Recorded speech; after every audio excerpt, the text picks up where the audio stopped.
We got it. So we're gonna redo that intro. Arum, why don't you reintroduce yourself now that people can hear you?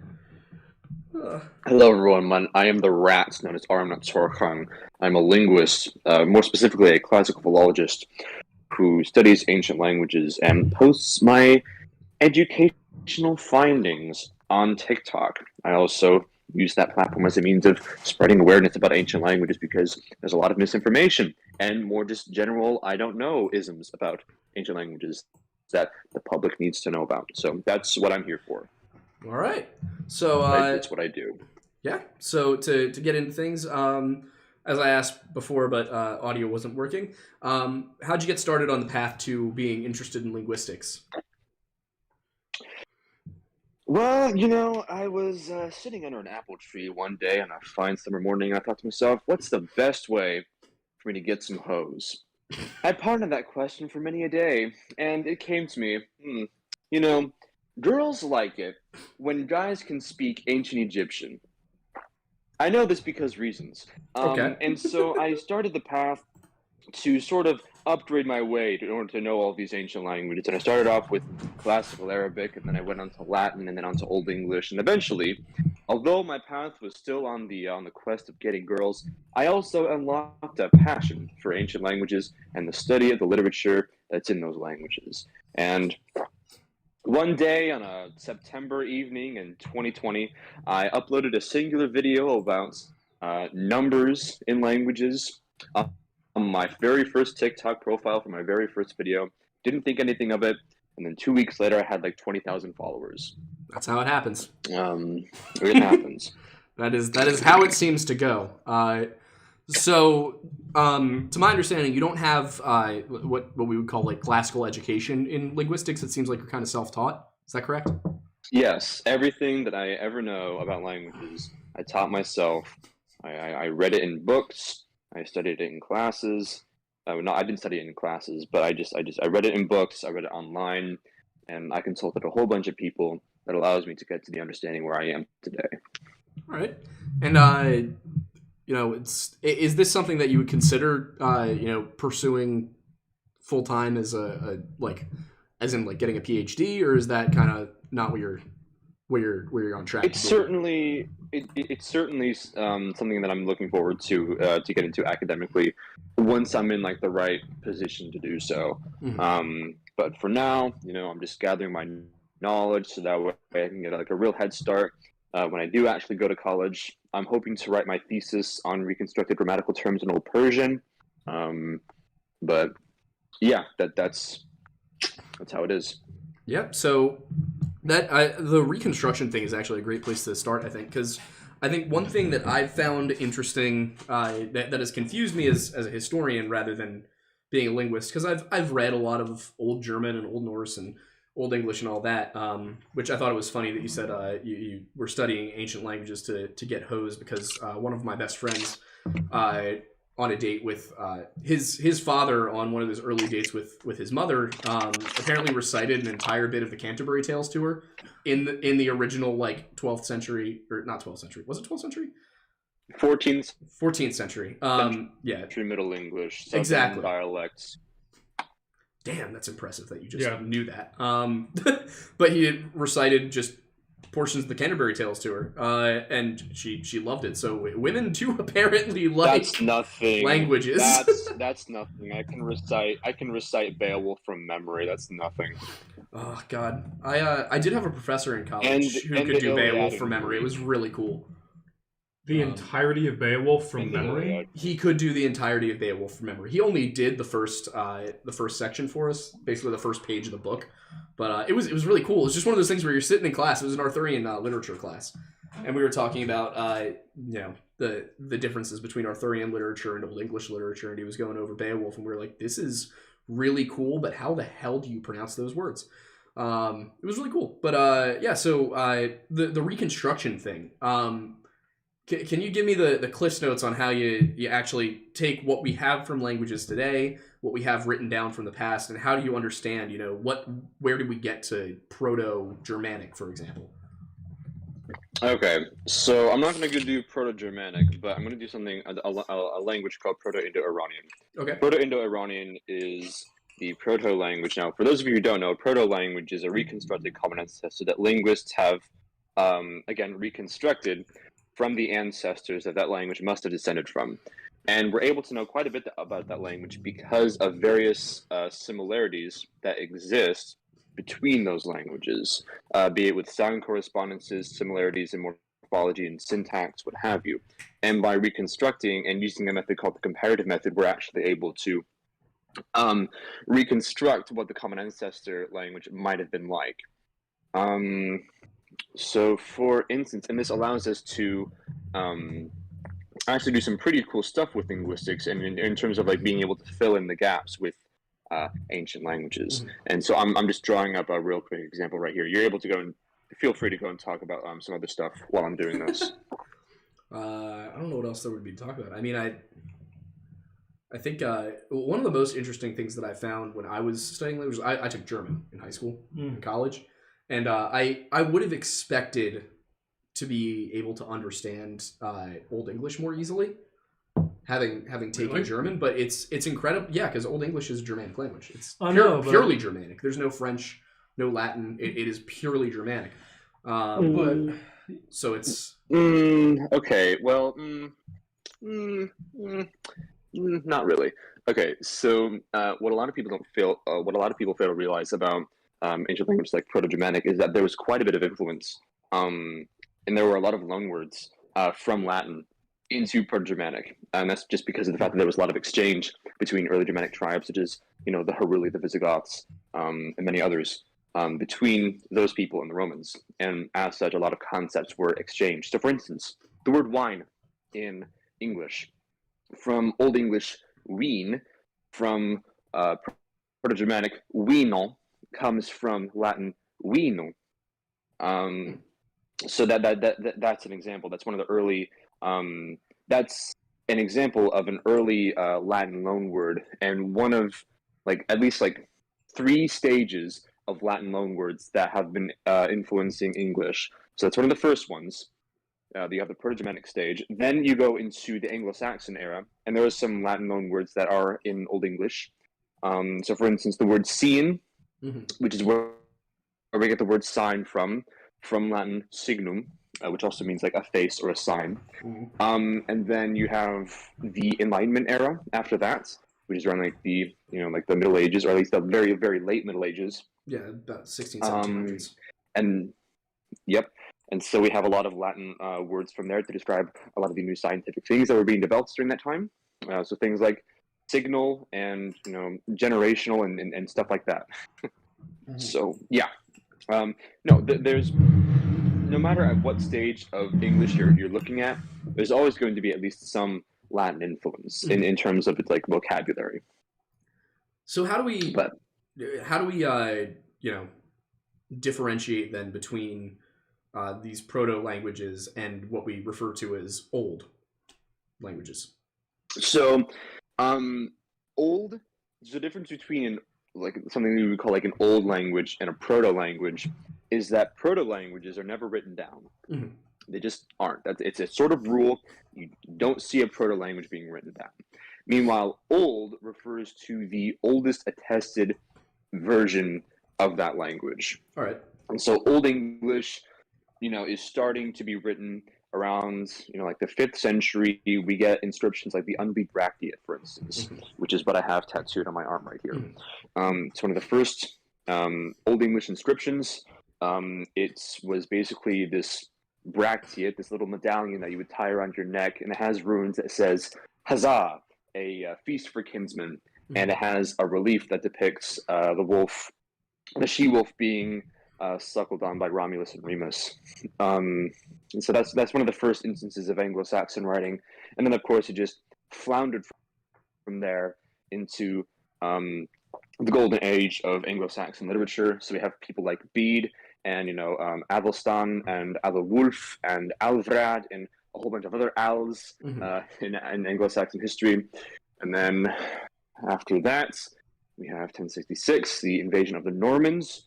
And we still have some Old English after that, but the people, the scribes that were trained as young boys in classical Old English had now died, and their practices has since faded away. So now there's got to be some new scribal additions that are also have to take into account the ever-increasing evolution of this new early Middle English that has now it's hot on the scenes, hot on the trail. You know, things like the Ormulum, which is this really crucial epic poem that tells us a lot about early Middle English phonology because of the fact that it's very, very faithful in its writing and its reconstruction.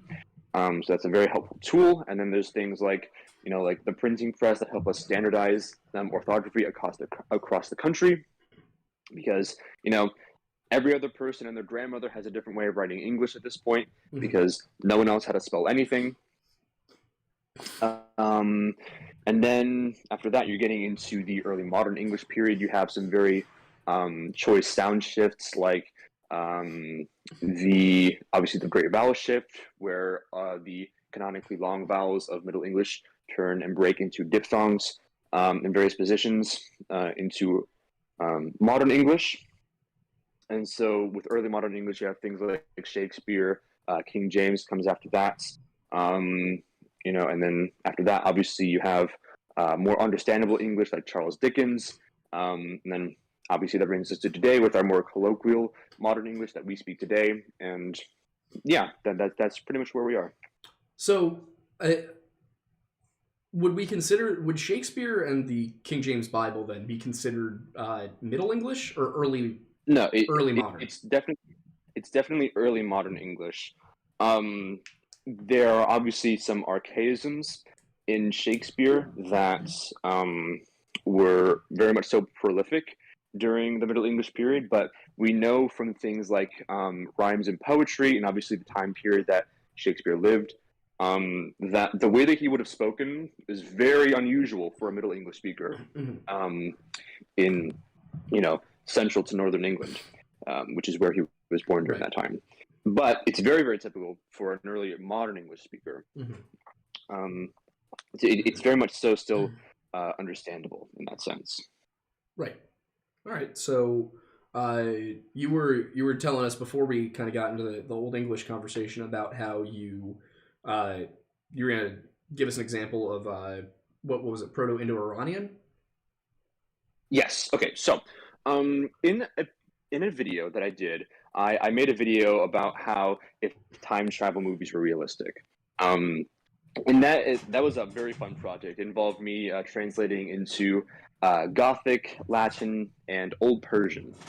Now, the thing with Old Persian, so for those of you who don't know, Old Persian is the earliest attested form of the Persian language.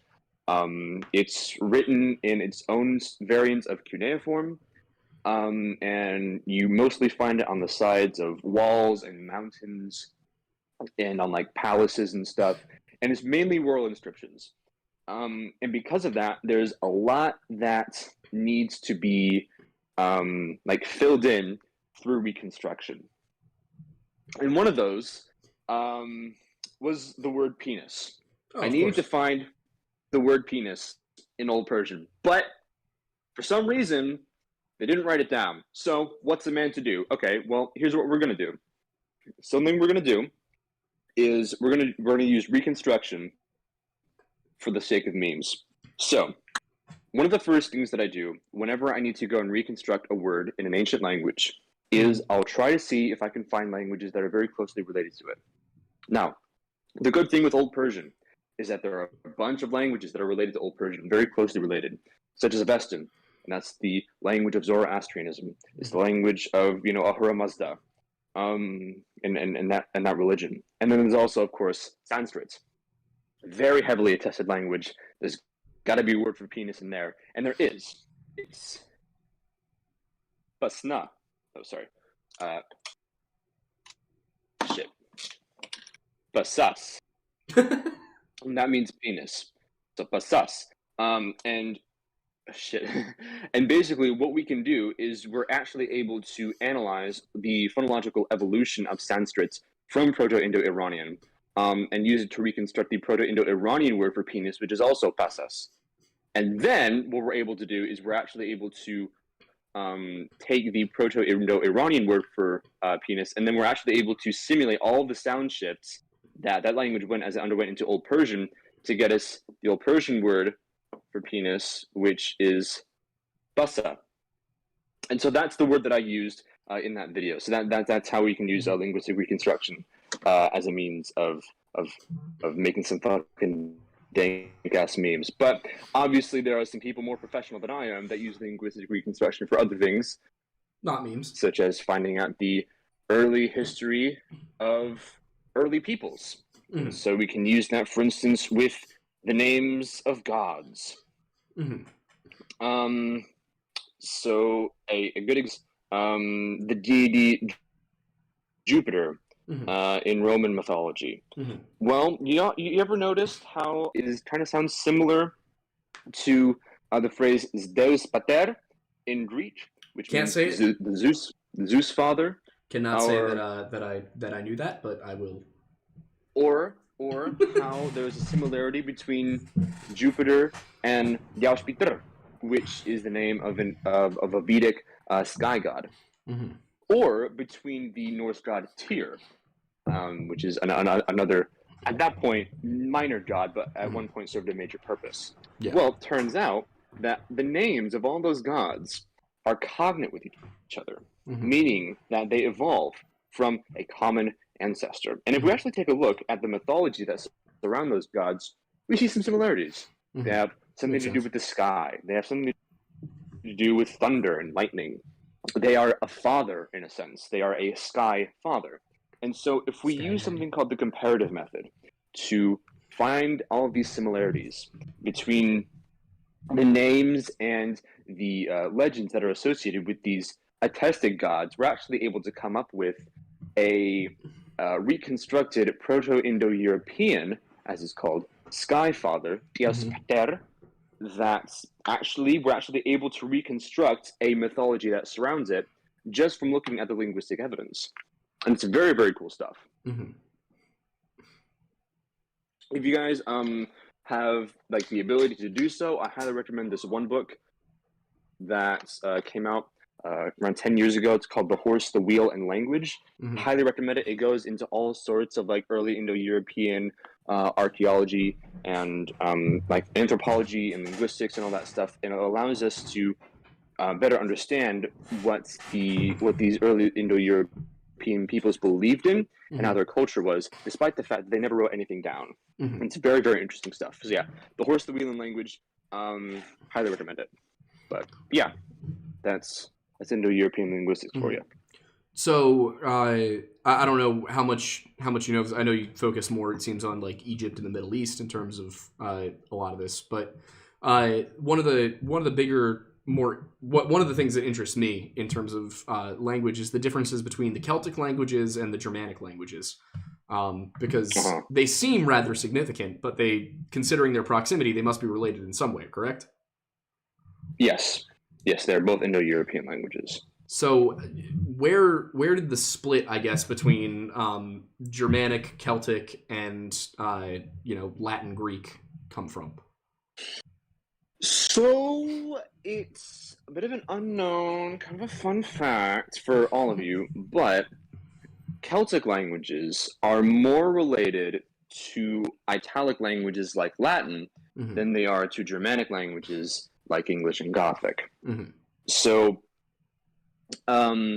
Celtic and Italic languages like Latin form this like superfamily called Italo-Celtic, and that's just a branch of Indo-European. Now, in terms of when the split started, so at that we're going to have to go around 6,000 years back into the future, 6,000 to 8,000 years ago, in Ukraine, and we're going to have to analyze a burial mound culture called the Yamnaya culture. Now, the Yamnayas were very quirky girl boss culture because they were, and we can say this with definitiveness, they were the first peoples to use wheels in vehicles. Now, granted, there were cultures, both in the Old and New World that utilized wheels in some fashion. We have water wheels in Mesoamerica, for instance. But the thing is, is that wheels, they're very situational in their use.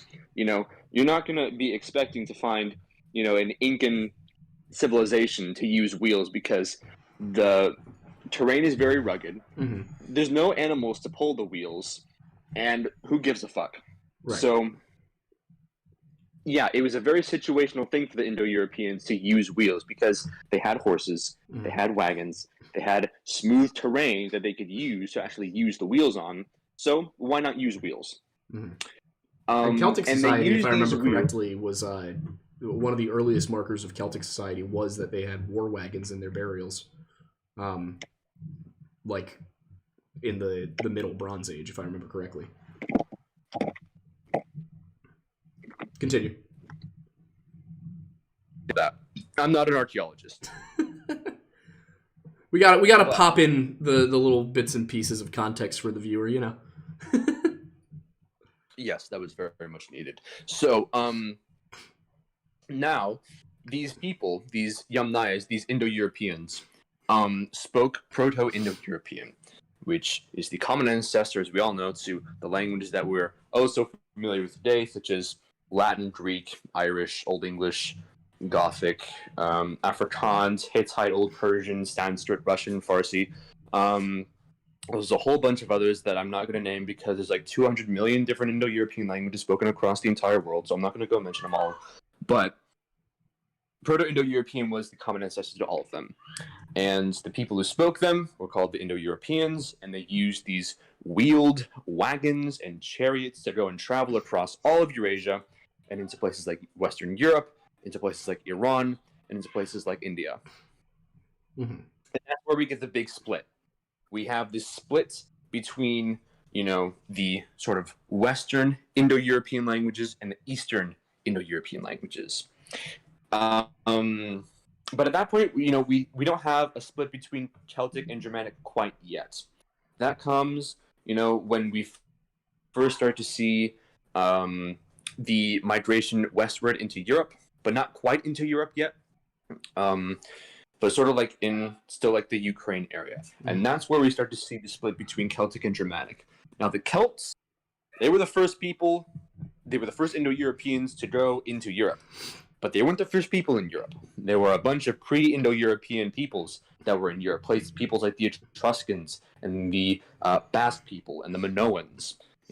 These guys, they were hunter-gatherers in the sense. They had, very advanced, like, bronze weapons. They had seafaring. They had all of that. But thing is, they didn't have really clop wagons. So they got fucked. They got fucked hard. By these like Chad Indo-Europeans, right?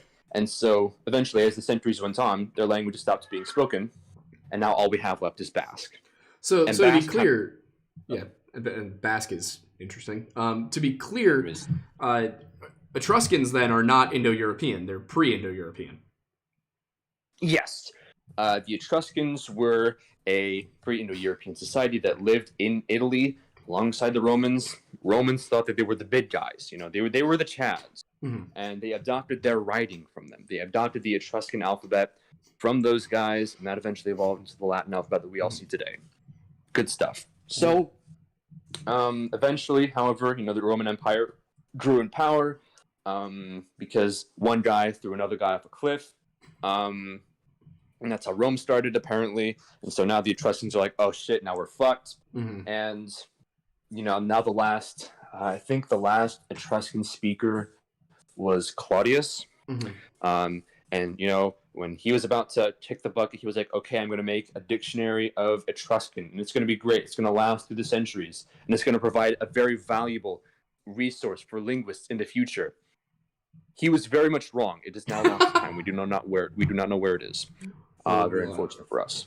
We lost your video. Just a heads up. Did you lose the audio? We did not lose the audio. You're still there on audio. Okay. Yeah. So then would the Etruscan language and the Latin language be similar? No. There was no reason for them to be similar at all. And they were not similar on a phonological, on a morphological, on a syntactic level at all. No, they were very much so different languages. That is just fascinating that two cultures could be that close together. And that I mean, literally within miles of each other and not have significant overlap. And I mean, it kind of makes sense when you look at, for example, like Welsh and Irish, which of course Irish, we believe that the Irish came from somewhere outside of the British Isles, which is something the Irish do not like when you tell them that. By the way, they do not like it when you tell them that the Irish were a later migration into the British Isles. I caught a lot of flack over the summer when I said the Irish royal families, and they were like, "We don't have a royal family." Like, that was a terrible Irish accent, but you get my point. Yes. Fascinating set of things. Don't be talking about Irish things that Irish people don't like. Exactly. You feel me. But Arum, so with getting back into kind of the main focus of what you talk about in the videos I've seen, at least, Egypt, ancient Egyptian, clearly a much different language than Greek, than Latin. What would you say is, I guess, the most? What was it in closest proximity to, I guess, in terms of cognates? Egyptian is the earliest attested Afro-Asiatic language. Afro-Asiatic languages are languages that are spoken in places like North Africa, in East Africa, and in the Middle East. It includes languages like Egyptian and Coptic, and which forms its own little branch of Afro-Asiatic, but also includes languages that are native to North Africa, such as the various Tamazight, or if you want to use a more dated term, the Berber languages. It also includes the languages like Hausa, which you probably don't know what that is. No one cares about Hausa. People cared about it 1,000 years ago, but now no one cares about Hausa. So we're just going to go and put it in a box and leave it there, and now talk about the Semitic languages, which are another branch of Afro-Asiatic. You know about the Semitic languages. It includes languages like Akkadian and Arabic, and Hebrew and Amharic and Ge'ez and a whole bunch of others that you don't care about. So, but Egyptian was the first attested Afro-Asiatic language, and it was a very fun little language, and it got standardized during the Middle Kingdom, which was like around 1700 BC. And it remained the classical language of Egypt until around 400 AD, when it started to be replaced by Coptic and all of its dialects. And that continued to be spoken until around the 16th century, when it finally got snuffed out by Egyptian Arabic, which was arriving on the scene in Egypt after the Caliphate took it over alongside with the rest of North Africa. And so that's basically how that little branch of Afro-Asiatic died out, unfortunately. So when it comes to, obviously you said it's the earliest attested language, how old are the earliest, Egyptian writings? The earliest complete sentence in Egyptian, I think, if I had to remember off the top of my head, was 2900 BC. Let me see if I can find it. I have it written down somewhere. But we can find it on this ruined, busted up, piece of shit pottery shard. Where most ancient writings are found. And it's talking... I'm sorry? I said where most ancient writings are found. Yeah, it was just found on this busted up piece of shit pottery shard, and it was just talking about uniting the upper and lower kingdoms. Sorry, I have it right here. It says,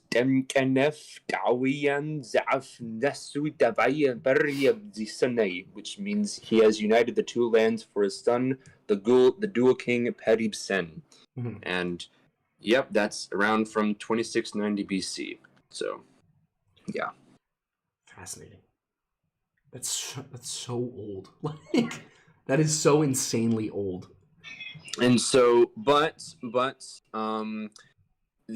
Sumerian, that's another... Oh, shit. Can you guys hear me? Yeah, we can hear you. All right. Sumerian is another very old language. It is attested from 3000 BC. And that's the language of the Epic of Gilgamesh. And that's the language that has all those little fucking triangles all over the place. You know about it. You know of Sumerian. You do not care enough about Sumerian to know anything about it. But anyways.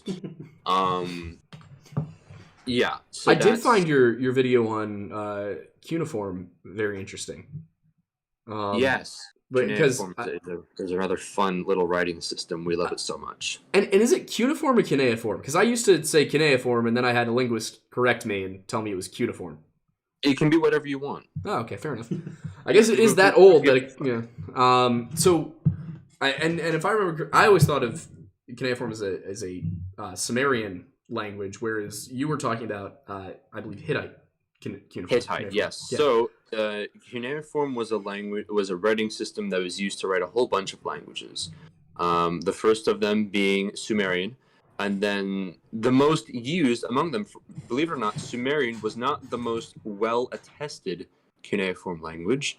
That belongs to Akkadian, which is a Semitic language, again related to Arabic, Hebrew, Maltesian. Who gives a fuck about those languages? But cuneiform was mostly written to write down Akkadian, and that Akkadian system of writing cuneiform influenced other languages that would later be written in cuneiform, such as Hittite and Hurrian and Elamites. Now, Hittite and Elamites are very early Indo-European languages, and Hurrian is just sort of its own thing that got influenced by Sanskrit horse lord gods in some of its texts about how you train horses. But anyways, that's a story for another time.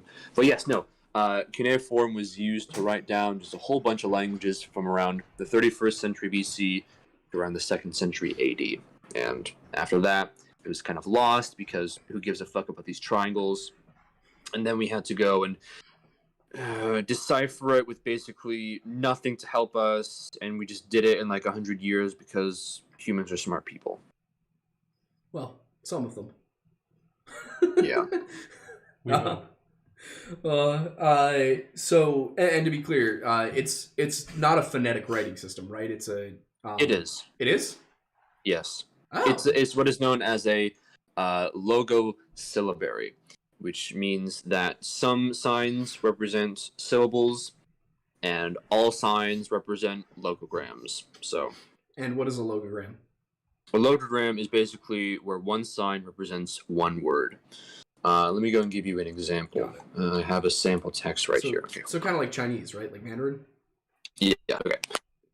So, for instance, we have a Sumerian sample text right here. I don't know if the audience can see it. It says Enlil Lugal, and basically what this says here is Enlil is a personal name, and it's made up of the determiner, which is Dingir, which means that this word right here, okay, so that we know it's a god. Basically, this sign right here means that this name is a god.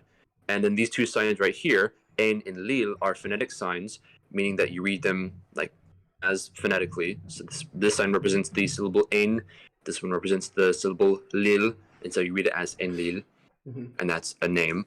But then this word right here, Lugal, oh gosh, I know that the screen makes it really terrible to read it, but just real quick, this we sign also right still here, can't see your Lugal. video. Yeah, we still don't have video from you. Oh shoot! Oh my gosh, I am so sorry. You're fine. I must be acting like a complete buffoon. No, you're good. Basically, some signs can represent individual syllables. Other signs represent like hints that give a meaning to the word. Those are called determiners, and you can see that in hieroglyphs as well. And then other signs represent entire words. So yeah, like I said before, I did not know that my video was still off. No, don't worry about it. It's not a big deal at all. Okay. But yeah, no. Most writing systems have this sort of trend of starting off as logographic because, I mean, why wouldn't early peoples think of language as just individual words and not as sounds that you can like write down? No one thinks of language like that. That is very much so a taught thing. Right. No one thinks of it like that. People think of language as just words, and so when you try to make writing, you think, I'm just going to write down the words, not the individual like sounds that make up those words. And so every time that language has been made, every time that writing has been developed, whether it's Crete in Greece or in Egypt or in Mesopotamia or in India or in China or in Mexico or in North America, it always starts off logographically. So yeah. So and then as more and more people are getting into this writing thing, they're like, okay, well, we're not. Oh, sorry. Can you hear me? Yeah, I can hear Hello? you. We can hear you. Oh, okay. I'm sorry about that. No worries. So as more and more people start to get into this writing thing, they're like, okay, well, this is fucking bullshit. I'm not going to learn like 3,000 different signs that mean like each mean like a different thing. Right. How about I use one sign to represent a single syllable or like a single letter? And that's exactly what they did. This is what happened in Egypt. Some of their signs got turned into individual letters, and this is what happened in Mesopotamia, where individual cuneiform signs now stand for syllables. Mm-hmm. And that's how it evolved from a purely logographic system into a logosyllabary that was now used to write down a whole bunch of languages. So, yeah.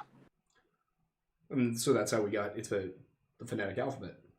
Then that's yes. Fascinating. Yes, very much so. I think I'm on a little bit of a delay. Do you mind if I leave the call real quick and then just come back? It'll be like 2 seconds, I promise. Go for it. All right, I'll... And he's gone. And I guess it's just us for a little bit, ladies and gentlemen. For a moment. We'll see when he gets back. I'm back. Oh, man, he's back. And he's oh, back. boy. That was really quick. Fast. Oh, my God, and we have video again. We Fantastic. do have video again. Wonderful. Okay, you missed your beautiful face. Now I can show off the same.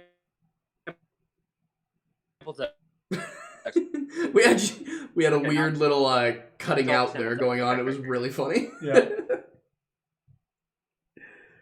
So what are we looking at here? This inscription that was found on a small clay in 2400 BC. This is an inscription by Antenema of Lagash, and so the first 4 signs here demonstrate perfectly what cuneiform is all about. So it says Enlil, Lugal, Gurgurra. So this first word here represents the name Enlil, which is basically the name. Now this is the sign for God.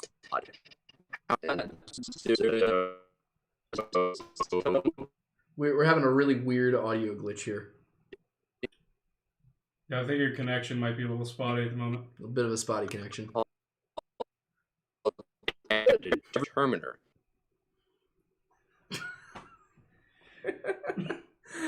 That was very entertaining. Oh my gosh, I'm so sorry. No worries, don't worry about it. It's really, all good. like this, we do not take the show so seriously that we would be angry about that. Yeah, no, not a chance.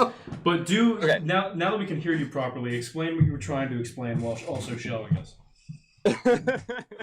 All right, I'll just start over. Okay. So basically, I was explaining how the names of gods in Sumerian and as well as in places in languages like Akkadian and Hittite are usually preceded by this sign. Right? Can you see this? Yes. Mm-hmm. You can see all this. Okay, perfect. So this is the sign which represents the name of a god. It can be used for the word god, as it is used right here, dingir. But in this case, it's used as a hint to say that these 2 signs here, the En and Lil, are referring to Enlil, which is the name of a Sumerian god. And we see this also in this inscription right here for the goddess Ishtaran, which is a deity, and it's also preceded by this sign, the dingir. Fertility to let you know. right? No, that's Ishtar. Yeah, that's Ishtar. That's a different. That's a different person.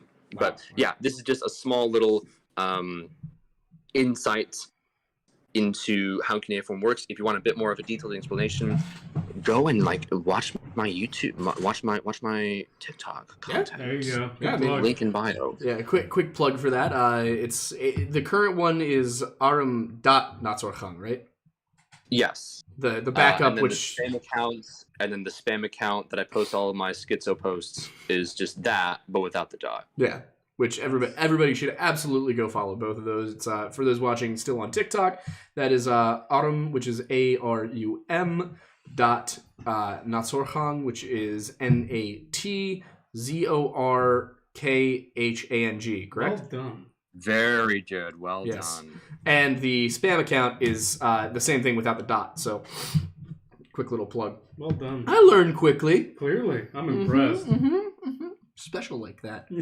My mommy said so. I was gonna say he's Very, special. very good. I am a special boy. Done there. Yeah. So, I think my last thing that I want to get into here, because we got to have a little bit of fun with the the TikTok drama and whatnot, and last what are we at in the last 15 minutes? Yes. Before questions, just really quick. Obviously, you played a part in Mini Minuteman's archaeological Avengers. You want to tell us what your segment was and how you got roped into all that, because that is what led to, I believe, you getting your account banned briefly.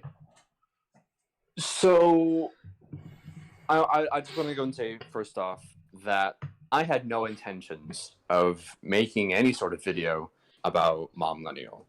She was not worth my time. I had better things to do.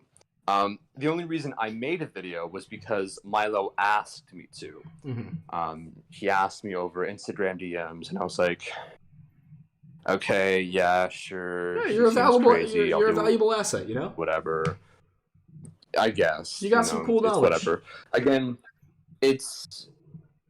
I didn't want to go crazy. I didn't want to go and make like 5 different videos or like 10 different videos. Or 34 different videos. Yeah. It's good content, man. It's good content. I wouldn't say that it's good content. It's certainly content, but I'm just kidding. I'm just kidding. The people like it. But no, I made like 1 video on it, and then I just sort of dropped it, and then Milo asked me to like partake in this whole archaeological Avengers type thing, and I was like, okay, sure, I'll do that. And so I made a video talking about Latin. Now, I guess her main point was that Latin was made up in the 1500s by the Roman Catholic Church, and I was like, yep. Okay, well, let's go and address that. So there are some words in Latin that come from languages that the medieval world would not have known about, like Egyptian and Etruscan. That one language that I was talking about, very pre-Indo-European language. These were languages that the medieval world would not have known about, and it also would have been weird for them to have words of those origins in this language they were making up for some reason. So that's one of the big tells that you can know that this language has ancient origins. And then another point I brought up was that if Latin really was made up, then the guy or the people who made it did a phenomenal job of making it very, very similar to very early Indo-European languages like Hittite, Old Persian, Ancient Greek, and Sanskrit. Very, very well done on their part. I congratulate them sincerely for doing such a great job. You gotta commend those monks. Honestly, the complete geniuses. But unfortunately, doing that would have required them knowing about fields of science that wouldn't have become a thing for like another 300 to 400 years. So unfortunately for them, they were ahead of their time, but I guess they just weren't appreciated. So that's clearly what it was. That, and then yeah, that was pretty much it. So yeah. Did you contribute to the YouTube video he's putting together? Yeah, I made a clip that basically summarized everything that I just said. Right. I don't know why he hasn't uploaded it. I think now, he's 'cause, waiting. gosh. He's waiting on a few people. I think Waiting on a few people. I think he's waiting on Archaeawolf. There was another academic, I think, from the history side of things that he was waiting on as well. I don't know who else, but I think that's why it's held up. Is just a few pieces aren't there yet. Which this time of year is, especially for academics.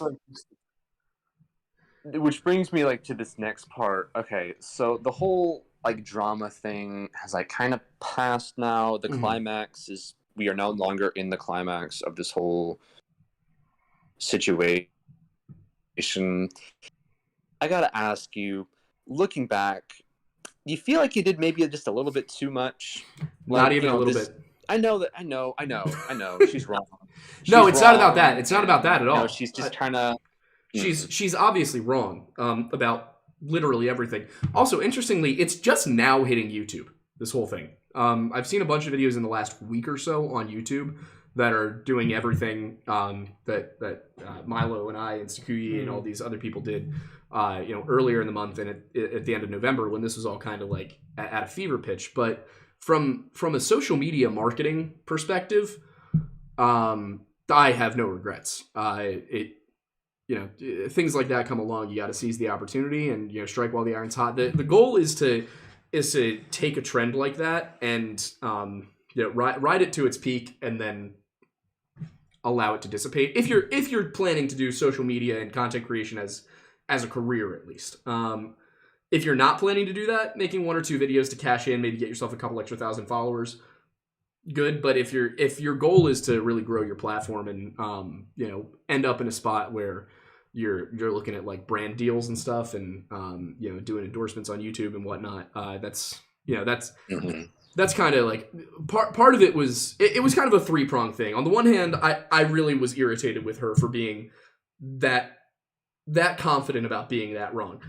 Another hand was good for the algorithm. People liked it, people liked the content, and people were asking me to keep going. So I was like, okay, I'll keep going. And third, it was fun.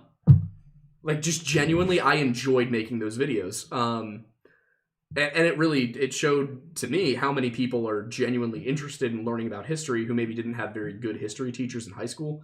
So being able to kind of fill that role was fun.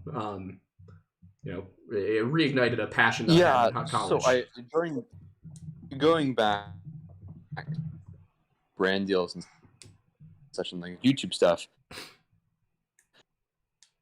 I can understand if TikToker, it seems, I don't know, I'm not you, I'm not in your shoes or anything like that, but I don't know, it just seems kind of weird that an educational TikToker is trying to like chase clout in that way. Now I'm gonna be real with you. I chase clout every now and then. I make videos that I know are gonna get popular, but I don't know. I just never really thought of it like that, I guess. Yeah. I mean, I don't know.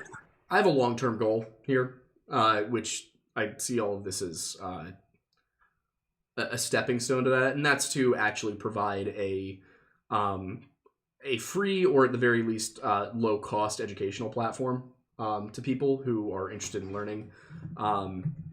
Which obviously there's stuff out there. There's like Khan Academy and Masterclass and whatnot, but the ultimate goal is to create something that is broad and has a lot of people working on it, and people can just hop on YouTube and for literally the price of watching a 30-second ad, get an accessible yet high caliber, high quality history lesson. That's where I want to take things eventually.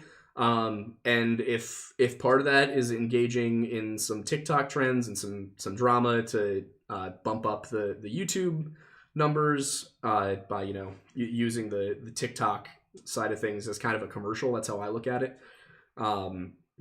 If I got to participate in some of the more lowbrow stuff to get there and fulfill that goal, then it's worth it in my opinion. But that's just that may just be me. That's how I'm looking at it.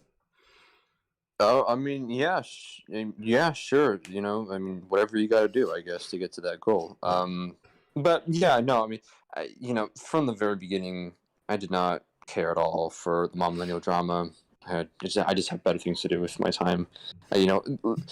Dunking on a random woman online who is very obviously a troll. I disagree. You would be surprised at just the lengths that people will go to maintain their trolldom. But, maintaining and engaging with that type of person is just, it's not worth the effort, really. Yeah. But, yeah. If she's trolling, she's been consistently trolling at the same level for 15 years, which, if that is what it is, I'm honestly impressed. Like, Right back. if that is 15 years? I don't know if she's been on TikTok for no, but she's been writing. She's been writing for like BuzzFeed and online blogs and newsletters since like 2005. So she's been doing this for 15, 16, 17 years, I guess now. So if she is trolling, it's a long-term, very in-depth troll, and I'm impressed. But honestly, I think she's just a bad person. There's trolls who do that. There are True. trolls, who maintain this sort of just online presence of being just completely wrong, just for the sake of having just like a whole bunch of white knights try and like be like actually over the internet, because they just enjoy it. And I don't know, maybe I'm wrong. Maybe she is just a nut. Who knows? And honestly, who really cares? She's one of hundreds. She just happens to have a platform, and it's only grown because people like you are making videos about her. So. She shrank. I will defend myself in that way. She had 98,000 when we started. She's down to 95.7. There was a weird little thing that happened. She went from 98 down to 94.5, and now she's back up to 95.7. I don't know what's going on, but since I stopped, she's gotten more popular again. And then I started making videos again. She lost followers again. So the way I'm looking at it, I must be doing something right, I'm fascinated by the fact with how exact your numbers for her are. Dude, I told you, I'm like... You're deep in it. Yeah, and you're deep in it. Also, I'm just, I'm a special boy, as we know. But it is... Like, he does have a good memory. It is approximately 8 p.m., so that makes it time for Super Chats. Yes, it does. Monitoring the follower numbers of just a random TikTok user, isn't that kind of sad? It's just a photographic memory thing. It's just a photographic memory thing. Yeah. I can do it with dates, too. I've gotten to the point, I'm starting to be able to do it with Bible verses. And that's exciting. That's a fun one. Because there's a lot of those. Yes, and... Not to the point where I can be like, yes, Isaiah 53:7 says, but where I'm like, somebody will recite something and I'm like, oh, that's Deuteronomy 13:9 or like whatever. Yeah. You get my point. It'll be cool once you get to the point where you can say... I don't know that I will ever get to that point. I mean, it'd be cool if you could, at least for a number of them, because when people can just quote shit... Like, I know John 3:16. What's that? For God so loved the world that he gave his only begotten son. There you go. That's the one that everybody has like written down somewhere. There's also the one from... Corinthians that gets read at weddings. But it is approximately 8 p.m. here on the East Coast, which means it is time for Super Chats. So we will be answering questions from the audience. Those can be directed at myself. They can be directed at Tech Aiden or at Arum. So we will be opening the field to that. Aiden, what do we got? We did have two much earlier. I hope they're still there. Let's see. Oh, we had three earlier. So the first one was from Jive Money for $1.99. What's up, Jive? Thank you very much, Jive. He said, Aiden, are you going to join the Minecraft tonight? It's not related. Not related at all. Possibly. It would probably be much later. I've got to go to the gym still because I'm getting fat. Yeah, it happens. And then Commander Canada for $5 said, I shot about $500 worth of shotgun shells this week. Also watching this before a date, so I sound smarter than I am. Those are entirely unrelated, but I wish you well. As we know, as was said by Arum earlier, hoes love linguistics. Yes. We can confirm that is in fact true at this point, thanks to Arum. Next is from Nathaniel McCoy for $10. That's a new name. It is a new name. Saying, been busy with work lately, but finally got to catch the stream. We're glad you did. We're glad you're here. Let's see, what's next? We got anything more? Shin Jeremy 333 for $4.99 says, "Let's go, Brandon!" Exclamation point with an arrow pointing next to it, saying, "Not trolling like the lady who isn't trolling." All right. So there's trolling, non-trolling, and meta trolling going on at the moment. We do a little trolling, apparently. And then the most recent one is from Problematic Farmer for $10, saying, "Minecraft tonight?" ? They really want us on the Minecraft server tonight. They really do. Apparently.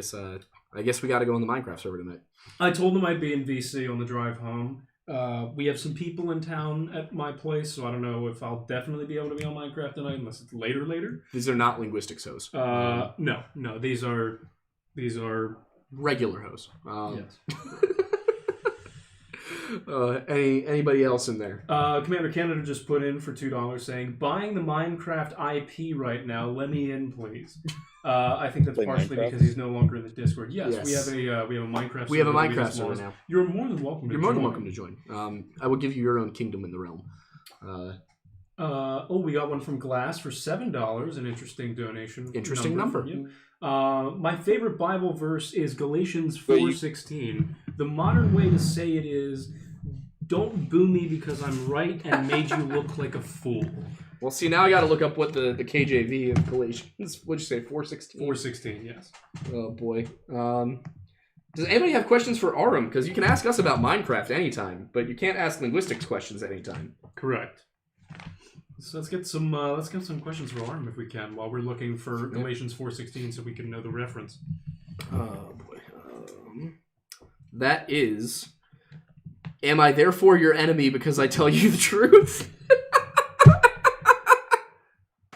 So. I love the "Why are you booing me? I'm right" reference for that. Well, wait, and it's even more thorough than that. It's "Don't boo me because I'm right and made you look like a fool." That's what Glass said. Also, problematic farmer for $20 just said, "Feeling generous tonight. I love you, boys. We love you right back." Thank you. We love you Problematic too. farmer. Sorry, I was experiencing a bit of technical difficulties. Were there any questions that I wasn't able to answer from Super Chat? Not yet. Not Are there yet. any non-super chat questions for Arum? For Arum, how do I start learning? So this might be right up your alley. One says, how do I start learning, and what can I use to learn Akkadian? A really good resource that I recommend. This is actually what I used to start learning the language, or at least a little bit about the language. This is Irvin Finkel, the famous Assyriologist who's in the British Museum. This is what he used. They're called books. Highly recommend them. Very good resource. Any specific books? They have a lot of nutritional value if you eat them. Please don't eat books. No, eat books. Sigma male grind, sit, eat books. No, unfortunately, so my specialties are in Indo-European linguistics, so unfortunately, Semitic languages like Akkadian, although I know a lot about them, I'm not too well versed in them. If you want to learn a cuneiform Indo-European language, like Hittite, for instance, which is much better language, in my opinion, much better language, I highly recommend Theo van den Hout's The Elements of Hittite. It's a very good little book here. It's got fucking 200 pages, and it's structured into individual lessons that are very user-friendly, and they just go into the grammar and straight into the inscriptions, and it's very, very good. If you want something a bit more big boy, something like that, a bit of a thicker gal, I highly recommend A Grammar of the Hittite Language by Harry A. Hoffman Jr. and H. Craig Melkert. It's a very good resource for learning Hittite. So just abandon all of these silly little dreams of yours of learning Akkadian. It's a stupid, useless language. You're not going to use it in the real world. Learn Hittite instead. Very useful language. Because you're going to use Hittite in the real world. I'm going to use Hittite in the real world. I'm going to be opening this website pretty soon. That's where pretty me cool. and another Assyriologist It's basically just going to be a more I guess you could say a higher class version of Fiverr, where we're just going to be able to go and take in requests for being able to translate into ancient languages.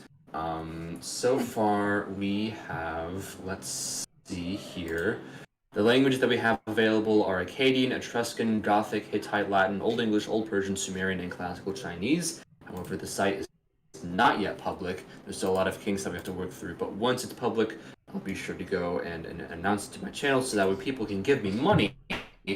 Money is so useful these and days. they can give me money. It is. I do have a question. Have attendance. I do have a question for you, Arum. Okay. So there is, I cannot off the top of my head remember the name of the professor. There's a lecture based around a book he had written that was 1177, The Year the World Collapsed, I think is the name of the lecture. and it's about the Bronze Age collapse and how Ramses the second, I believe, was in his well, I don't know if it was him writing, it probably was a scribe, but in the history of his reign, it talks about the Sea Peoples and names their origins, but we don't seem to know what exactly the origins were, but as a linguist, maybe you can help with this. For example, one of them was Shekelesh, and one was Peliset. Do you have any thoughts on where these terms might have come from? Well, something that we have to realize is that Mekelesh and Peliset are using a pronunciation of Egyptian that is very much so artificial. It's using something called the Egyptological pronunciation, which arose out of the 19th century out of a need for Egyptologists to be able to pronounce Egyptian amongst their colleagues, because Egyptian did not write down their vowels. So, these are basically just approximates of pronunciations. So we're going to have to go and work with a lot more than just what they wrote down in order to figure out the actual names of these places. And even then, I can't really help because I'm not a historical geographer. I am merely a philologist. Gotcha. And so I don't really study that sort of thing. It's not within my area of expertise. Yeah, they seem to they were suggesting that some of them might have been Sardinian, and Peliset may have referred to the Philistines. But I was curious if you had any input on that. But yeah, so are there further? There are, yes. Mega chats. One of them is from Jive Money 7 for $5. Thank you very much, Jive. He says, Aiden, can you tell them about what happened to the villagers in the server? Jive committed war crimes. That is what happened to the villagers in the Minecraft server. Jive, careful. Moving on. Glass of Water said, for $14, thank you very much, Thank you, Glass. Says, Arum, sir, please do not speak my name like that. I looked around for my mother because of you. Even the old gods feel fear. But your name isn't actually I get Glass. What? Okay. So, I get comments like that all the time on my videos whenever I pronounce ancient languages. Like, oh, you made a fucking table move. Or like, oh, you got all these chairs floating in the air and shit. Yeah, it does sound often like you're speaking some sort of demonic incantation, but... Valid. As we all know, demons don't speak ancient Egyptian. They speak Latin. For some reason. Do you want to know? Oh, there is a reason. There absolutely is a reason. And it's unfortunately rather boring. It's simply because of the fact that Latin was used for the spells that would have been used in order to summon demons. And the reason why Latin was chosen was because it was the language that every educated young man knew during the early Middle Ages. And fortunately, that's the long and short of it. That's all that. Yeah, it's really it's a lingua franca thing. It's not really a that Latin especially summons demons. Yes, very much so. The next one is from Iz for $5. Thank you very much. Thank you. She says, mild relevance, shocker I know. Not a question, I just love this stream. The feral energy has been delicious.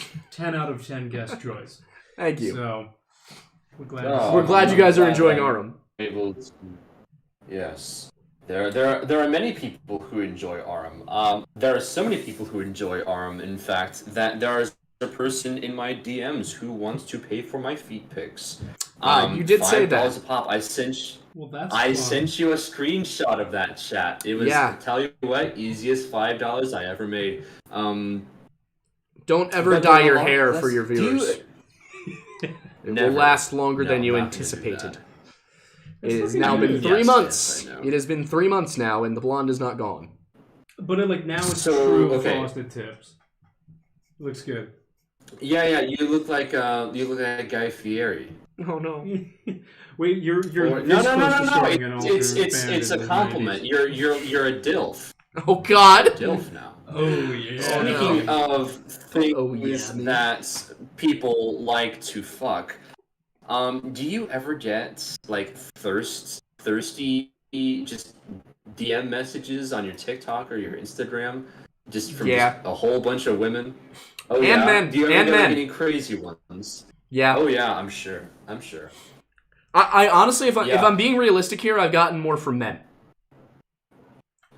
which is That's unfortunate for you. I'm very sorry about that. But I mean, I'm flattered. if Thank you don't you, swing that, but if you don't I will not swing be that way, reciprocating. it's just more of a nuisance. Anyways, Yeah. so this one, I get some really weird ones. Careful, this we are one live. time, this. Oh no, it's okay. So this girl gave me a picture of a piece of paper that had some letters on it, but the letters were cut off, so I didn't know what it meant. And I was like, okay, how did you get this? And she was like, okay, so first off, I want to let you know that I am a high-functioning schizophrenic. And I was like, okay, yeah, all right, we'll continue the story. This is going great places already. At least she started with that. Yeah. Yeah, no, she started off with that. And she said basically, yeah, so I was just in this bottle manufacturing company that I was working at, and this sudden rush of wind appeared, and this paper just slipped into my hands from nowhere. And my friend can attest to this, but she was also zooted out of her mind when she was. So she's a very reliable source. And I was like, Oh yeah, some zooted people. yeah, okay, yeah, sure, that's fine, that's great, thank you very much. I'm going to block you now, and yeah, that's what I did. Yeah. But I get more positive interactions. I have a lot of we'll call them quote unquote fans. They're really just groupies. In New York, that are very excited to see me when I eventually go over there for New Year's. Mm-hmm. We'll just end it right there. I'm disappointed that you've chosen to do New York instead of a better city like Philadelphia, but I understand. No. Okay. It is now time to tell the Smalls Jazz Club story. Okay. What? The Smalls Jazz Club story. Okay. Go on. It all started when I was given press passes to this really big anime convention in New York City. I was given there's a dog. Okay, That's Archie. Very nice. He had to make an appearance. He always does. I see. So I was going to New York, and I thought, okay, well, you know what? I'm gonna go and get zooted in Times Square. As And well. that's exactly That's what the I best did. place I to be actually zooted. I can confirm from past experience. No, actually, I made a whole video about this. Do you guys want to? I did see the video.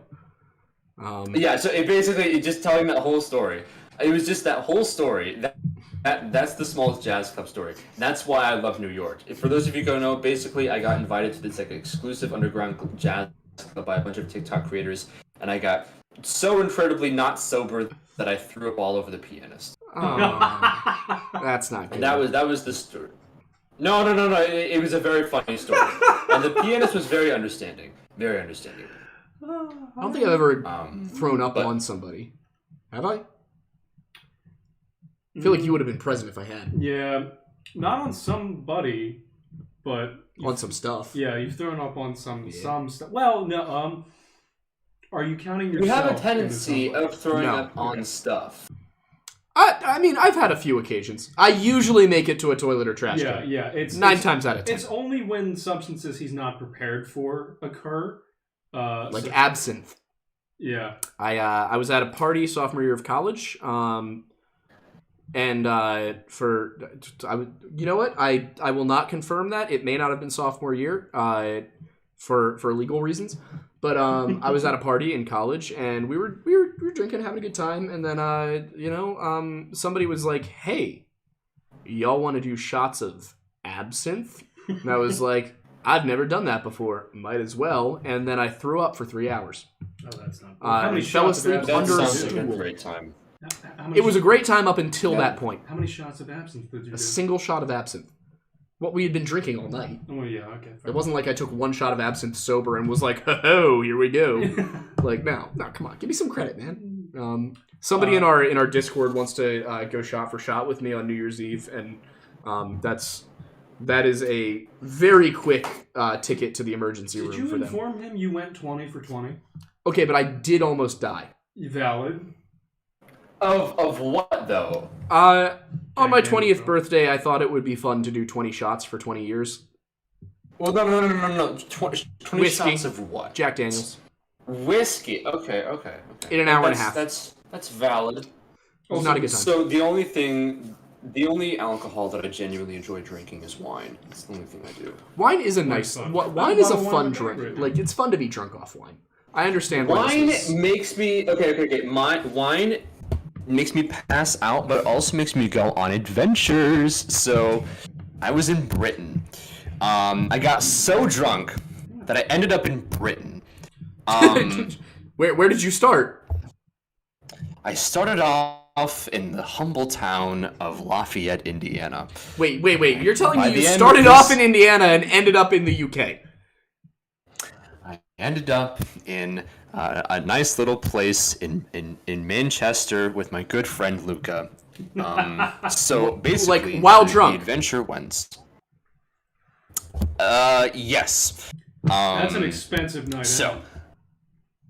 So the story went like this. One day, so I have to go and paraphrase that the trip was already planned. Okay. I was already going to Britain.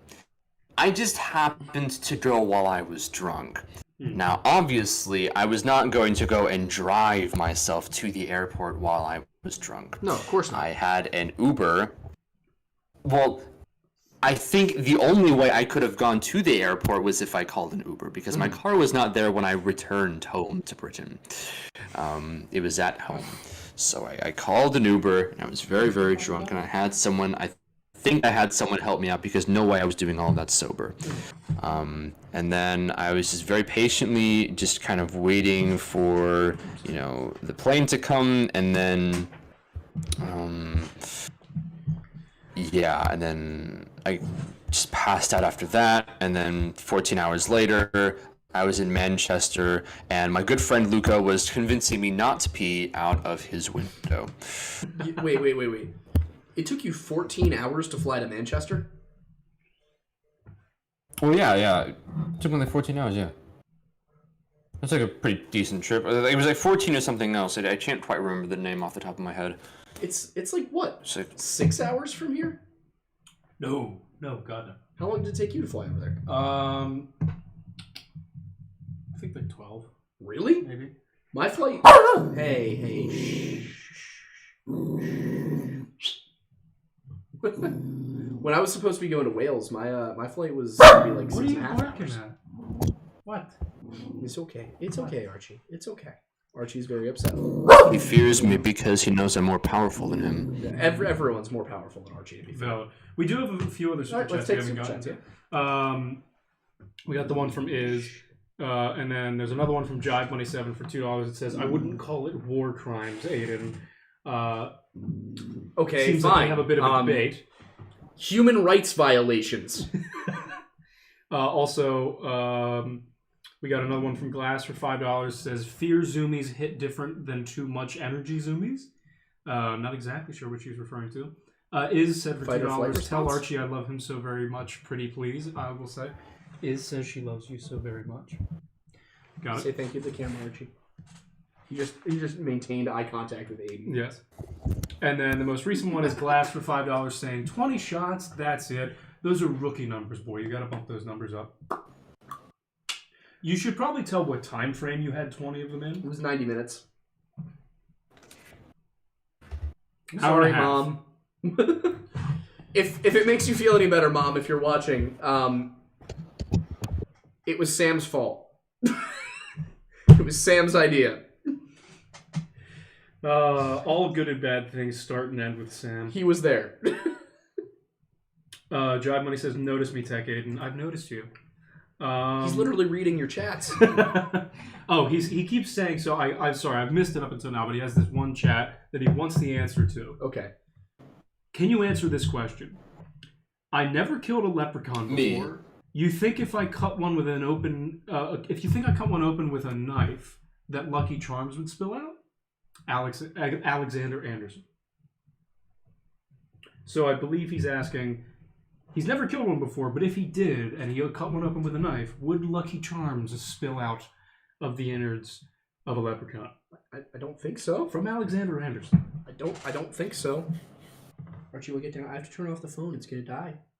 Shiv is saying on New Year's we'll be doing more than 20 shots, Aiden. Across the entirety of the day? All right. If it's not across the entirety of the day, I'm concerned. Glass said for $10 that in 90 minutes she can do 42 shots before someone has to stop her from taking her top off, apparently. Bye, guys. Glass, that I don't know whether to be impressed or just genuinely just like fearful. Just putting that one out there. And then Commander Canada for $5 says, Glass, I don't feel fear unless it takes us several shotgun shells, then makes me sleep in a tree stand Friday night. I'm not being specific at all. Canada, why did you capitalize every word in that? Just curious. Just hey man, let the man curiosity. vibe. I'm just curious. I'm curious. This isn't a place for judgment. It's not judgment. It's a question that I would be interested to find the answer to.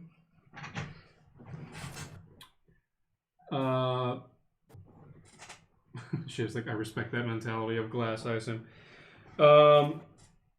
Does anybody have any more questions for Arum? Yeah. We only have 10 more left. minutes. Yeah. You have questions for him. You have, hey, 10 minutes is a long time. My girlfriend told me so. Valid. What else? There was another one somewhere. I can't remember who said it, but somebody was asking if they put white ash on their hands, would they be able to like beat up a Wendigo, or would they have to use a shovel? I can't remember who was asking. I think it was like Cody something. Okay, so the white ash thing. Here's the deal with that. Yeah, well, the thing is that Wendigos aren't real, so you don't have to worry about that. Theoretically, according to folklore and tradition, if you were to encounter a Wendigo, punching it with white ash on your fists would not kill it. White ash is not explicitly mentioned in the sources I've read when it comes to Algonquin folklore and the Wendigo situation. It usually revolves around either cutting out its heart and burning it, or using fire to destroy it in some way or another. I mean, they are described by Ojibwa and other related cultures as being having like very thin, flaky, papery skin. So it should be very easy to set them on fire. But I mean, that is where the folklore goes. White ash is more related to specifically skinwalkers in Navajo and Ute and Hopi lore. So yeah, a knife coated in white ash, and I believe what it means is white ash from a fire, not a white ash like as in an ash tree. You don't need to use ash tree ashes. It's about the fire aspect of it. Also, cedar and sandalwood and very aromatic woods are considered wards against these things. In traditional Native American folklore, Which makes sense considering, like in non-lore speech, cedar repels a lot of insects, like mosquitoes and things like that. I mean, it's much the same thing as with silver. Silver is involved in a lot of purification rituals, as is fire. Basically anywhere you go in the world, you get some of the same kind of things. The things that are like aromatic or very, very pure in nature, like silver and gold, or even copper. Yeah, and of course fire, which is if you're talking about something that doesn't burn like metal, it's a very good purifier. I would not recommend if you come in from mud wrestling, I wouldn't recommend lighting yourself on fire to get clean. We have another one from Glass for $14. She says, the demon is still... the demon is still... But he got a new boyfriend, so... Oh, okay. Double. Impressive. Yeah. Good for the demon. Good for the demon. I'm glad he's found love. It's what matters in life.